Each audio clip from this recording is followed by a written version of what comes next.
मैं आपके पास आ रहा हूं सुमित, मेरे साथ बख्शी साहब हैं। बख्शी साहब, आपके पास तुरंत आ रहा हूं, लेकिन मैं आर्मी चीफ के जो बयान है, मतलब सीडीएस साहब का बयान दिखाकर फिर मैं आपसे रिएक्शन लेना चाहूंगा, क्योंकि उस पे फिर आपकी बात में और वजन आ जाएगा। मैं सीधे दिखाता हूं, चीन को सुधारने के लिए भारत ने कमर कसी है, चीन के खिलाफ जंग के लिए तैयार हिंदुस्तान। सीडीएस बिपिन रावत का चीन को दो टूक, बातचीत फेल तो लद्दाख में सैन्य कार्रवाई करेंगे, लद्दाख में चीनी सेना की घुसपैठ बर्दाश्त नहीं करेंगे। यानी सीधे तौर पर बिपिन रावत साहब ने कहा है कि बातचीत है फेल तो कार्रवाई होगी। क्या कहा उन्होंने, क्विकली दिखाइए हमारे दर्शकों को।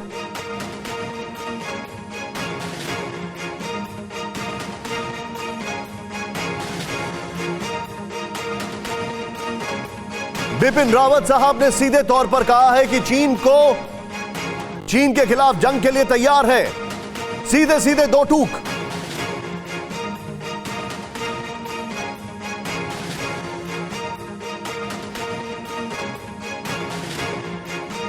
बिपिन रावत साहब के शॉट्स हम आपको दिखा रहे हैं। यहां पर सीधे मैं चलूंगा जनरल साहब के पास। जनरल बख्शी, बिपिन रावत जी का यह कहना बहुत मायने रखता है, और यह इसका मतलब है सीधे सीधे एक वार्निंग कॉल है ये?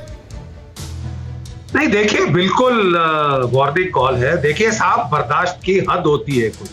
चीन ने पूरी दुनिया के ऊपर कोरोना का गिफ्ट दिया है। 20 करोड़ लोग साहब संक्रमित हो गए हैं और कोई 8 लाख बेचारे मर गए।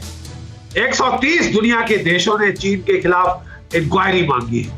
चीन कोई क्या कहते हैं, कंट्रीशन दिखाने के बदले, अपॉलोजेटिक होने के बदले दुनिया भर से दादागिरी दिखा रहा है। चाहे जापान, चाहे ताइवान, चाहे फिलीपींस, चाहे मलेशिया, इंडोनेशिया, वियतनाम, और अब हमारे सर पे चढ़ गया है साहब। अब देखिए साहब, कौन कब तक सहेगा ये? और क्या चीन सोचता है कि भारत कोई फिलीपींस जैसा छोटा देश है जिसको वो बुली कर देगा?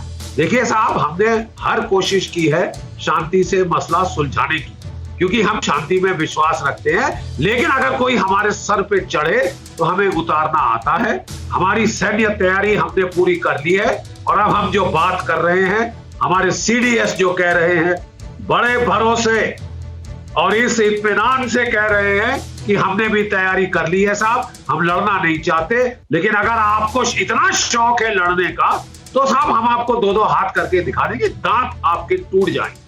ठीक है साहब, ताकि आपको भी पता चल जाए कि इस प्रकार के नीडलेसली एग्रेसिव बिहेवियर की कहीं ना कहीं कोई कीमत होगी। हर साल आप तमाशा नहीं कर सकते हमारे साथ। बख्शी साहब, मुझे एक बात बताइए, बख्शी साहब एक बात समझाइए मुझे। ये अगर सीडीएस ऐसा बयान दे रहे हैं, सीडीएस का ये स्टेटमेंट, घुसपैठ हम बर्दाश्त नहीं करेंगे, हम तैयार हैं, और सीडीएस के लेवल से अगर ये स्टेटमेंट आ रहा है, तो वो मैसेज डाउन द लाइन अपनी फोर्सेस को भी जा रहा है कि now be ready for it. देखिए, ना सिर्फ हमारी फोर्सेस को जा रहा है, वो पूरी दुनिया को जा रहा है। जापान के रक्षा मंत्री काटो कानो साहब ने अभी एक स्टेटमेंट दी कि साहब, ये चीन का जो आक्रामक तेवर है, इनको रोकने के लिए कुछ सिग्निफिकेंट करना होगा, सिग्निफिकेंट कमबैक होना पड़ेगा, नहीं तो ये तो बाज नहीं आएंगे साहब।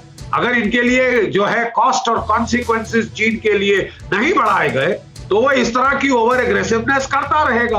वो समझ लेगा कि ये सब दुनिया की बर्दाश्त के मादे के अंदर है, और मैं I will do more of the same. अगर हम चीन का रवैया, चीन का बिहेवियर बदली करना चाहते हैं, तमाम डेमोक्रेसीज को इकट्ठा होकर अमेरिका, जापान, भारतवर्ष, ऑस्ट्रेलिया इत्यादि, फ्रांस, यूके, पुश बैक करना पड़ेगा चीन के बरखिलाफ। इंडियन बॉर्डर पे, साउथ चाइना सी में, ईस्ट चाइना सी में, हांगकांग में, शिनजियांग में, तिब्बत में पुश बैक तो करना होगा ना साहब। तो चीन को तो लग रहा है कि बख्शी सर, बहुत बड़ा वैल्यूएबल एडिशन आपने किया है हमारे इस डिस्कशन में sir. Point noted, valid point.